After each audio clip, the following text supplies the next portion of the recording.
الكريم أما بعد أعوذ بالله من الشيطان الرجيم بسم الله الرحمن الرحيم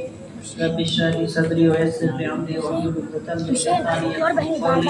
رب زدني علما اللہ تبارک و تعالیٰ کا بے انتہا احسان و فضل و کرم ہوا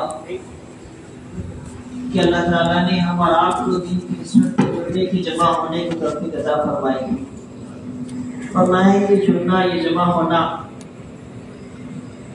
اس لیے ہے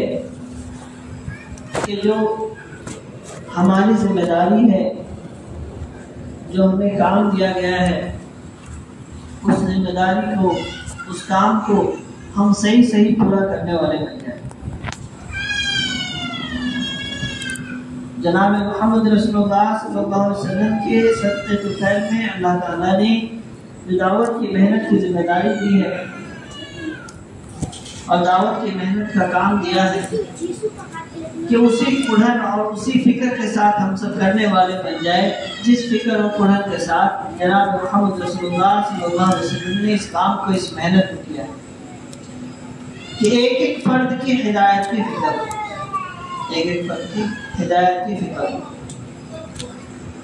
حدیث کے اندر آیا کہ ایک آدمی جو دن بھر روزہ رکھتا ہو رات بھر نوافل پڑھتا ہو ہرگز اس شخص کے مقام کو نہیں پہنچ سکتا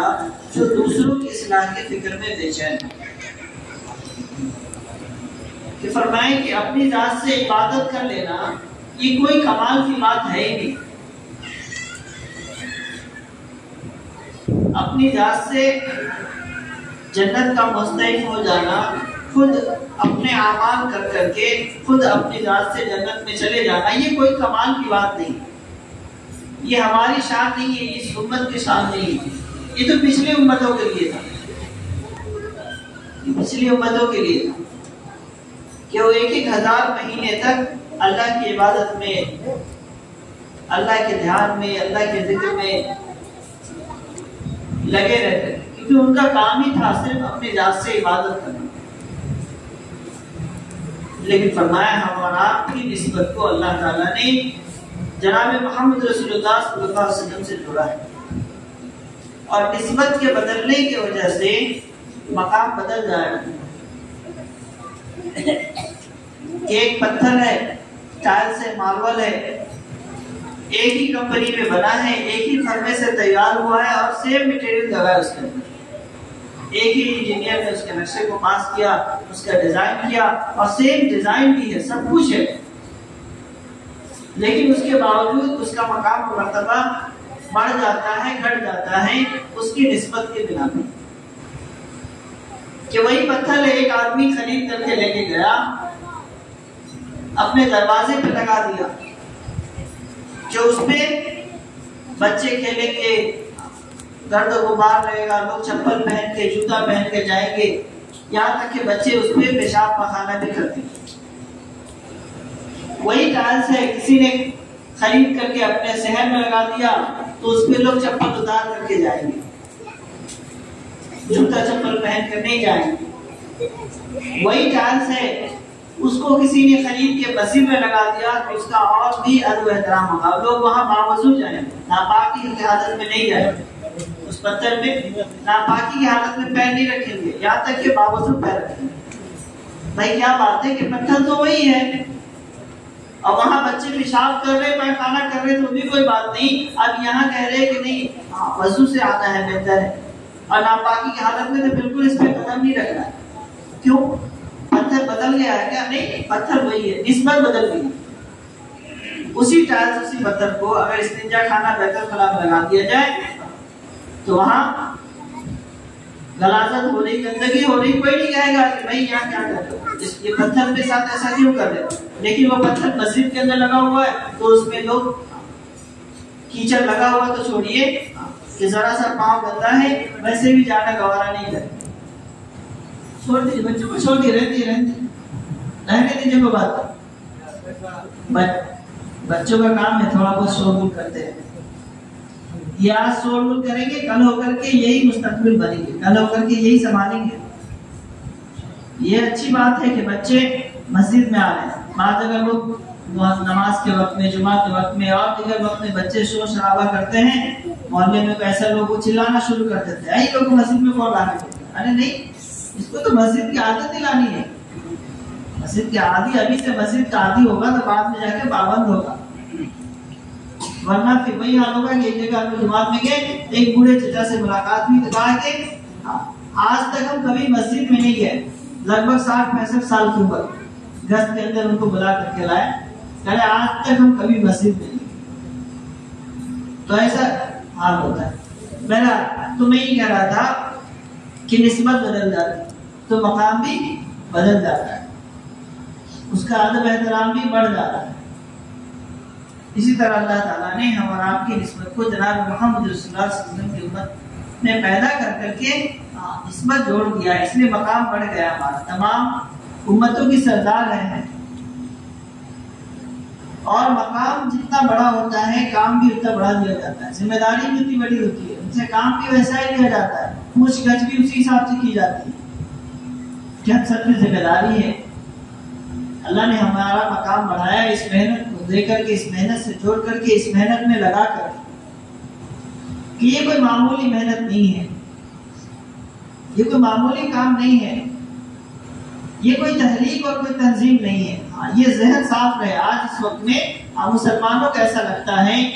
कि ये कोई तंजीम है, जमात वाला एक तंजीम है, जैसे दूसरे तंजीम है, दीनी बहुत सारी तंजीमें हैं, कुछ ऐसे हैं जो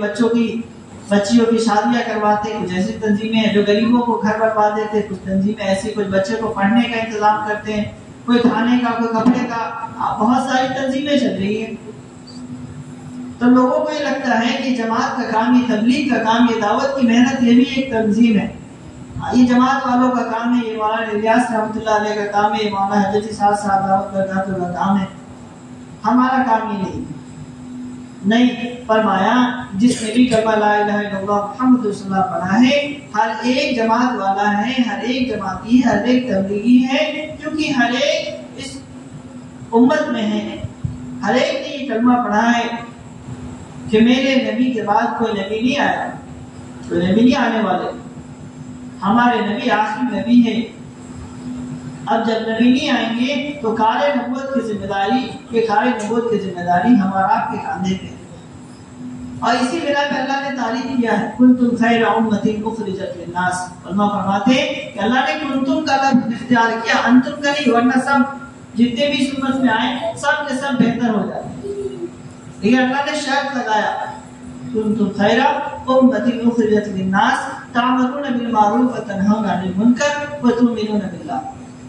कि बेहतर उम्मत होने के लिए, बेहतर उम्मत के मिस्दाक बनने के लिए ये काम करना होगा कि अमर बिल मारूफ और नही अनिल मुनकर करना होगा,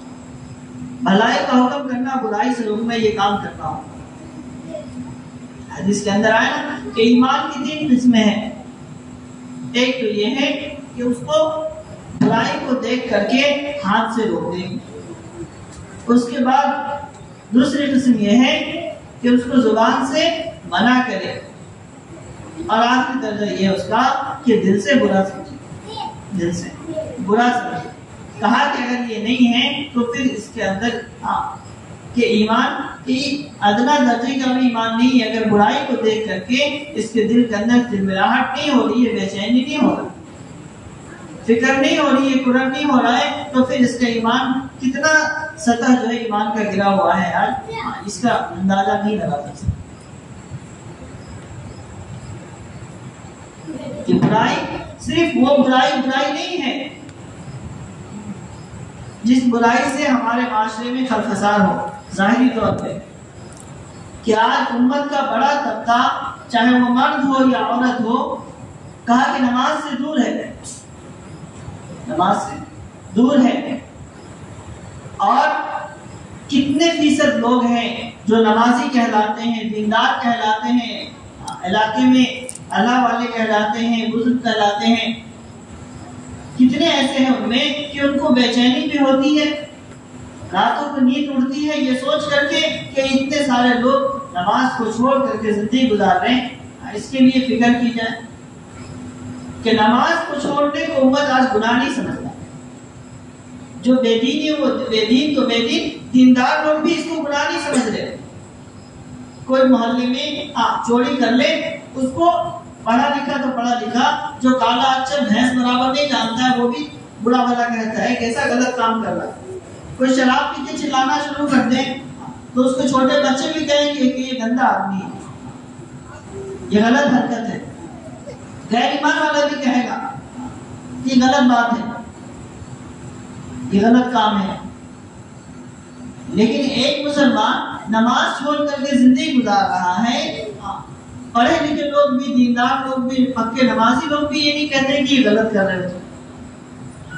कि हमारे ईमान का सतह कहाँ गिर गया। इससे बड़ी बुराई क्या होगी कि नमाज को छोड़ना, कि मुसलमान गुनाह बहुत सारे कर सकता है लेकिन नमाज नहीं छोड़ सकता, शराब पी सकता है और भी दूसरे गुनाह कर सकता है, हो सकती है इससे सजा इंसान है, लेकिन नमाज नहीं छोड़ सकता, क्योंकि नमाज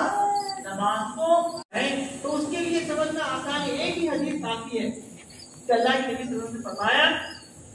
कि जिस तरह इंसान के जिस्म में नमाज सर का दर्जा और सर का मकाम है, वैसे ही इस्लाम के अंदर नमाज का मकाम है। एकदम आसान बात है।